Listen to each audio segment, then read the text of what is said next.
చదివింది అయితే Srikakulam government polytechnic. So అక్కడ త్రిబుల్ నేను తీసుకున్నా. సో అక్కడ 3 ఇయర్స్ చేసి ఇక్కడ నేను లేటరల్ ఎంట్రీ స్టూడెంట్గా అయితే జాయిన్ అయ్యా.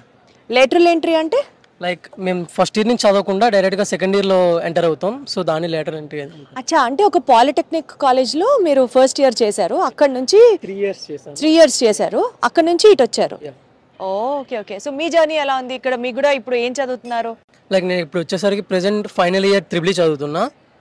అండ్ మా డిపార్ట్మెంట్ సైడ్ వచ్చేసరికి అయితే ఫుల్గా సపోర్ట్ అయితే ఉంది. మీరు ఏ ప్రాజెక్ట్స్ పరంగా అయినా దేని పరంగా అయినా ఫుల్ సపోర్ట్ అయితే ఉంది. ఇందులో అయితే ఎటువంటి ప్రాబ్లం అయితే లేదు. అండ్ ప్లేస్మెంట్స్కి సంబంధించి మీరు ఎక్కడైనా ప్లేస్ అయ్యారా? ఏంటి పరిస్థితి? నేను వచ్చేసరికి జాపనీస్ ప్లేస్మెంట్లో అయితే సెలెక్ట్ అయ్యా. నా ప్యాకేజ్ వచ్చేసరికి 31.3 lakhs. ఓ మై గాడ్, అసలు ట్రిపుల్ ఈలో ఎంత పెద్ద ప్యాకేజ్ అన్నది కష్టం అని అంటూ ఉంటారు అందరూ, అవునా? త్రిబుల్ లో అయితే ప్యాకేజ్ కొద్దిగా కష్టమే, కాకపోతే జాపనీస్ సైడ్ ఇలాంటి సైడ్ వచ్చేసరికి మనం ఈజీగా కొద్దిగా క్రాక్ చేయొచ్చు. సో దాని పరంగా అయితే మనకి కాలేజ్ వచ్చేసరికి చాలా సపోర్ట్ అయితే చేస్తుంది. సో ఫారెన్ సైడ్ జాబ్స్ కావాలనుకుంటే మాత్రం కాలేజ్ చాలా మంచి సపోర్ట్ అయితే ఇస్తుంది. అంటే శ్రీకాకుళం నుంచి వచ్చిన ఒక వ్యక్తి జాపాన్ కంపెనీలో సెలెక్ట్ అయ్యాడు అని అంటే మీ ఊర్లో వాళ్ళందరి రియాక్షన్ ఏంటో ఒకసారి చెప్పారా?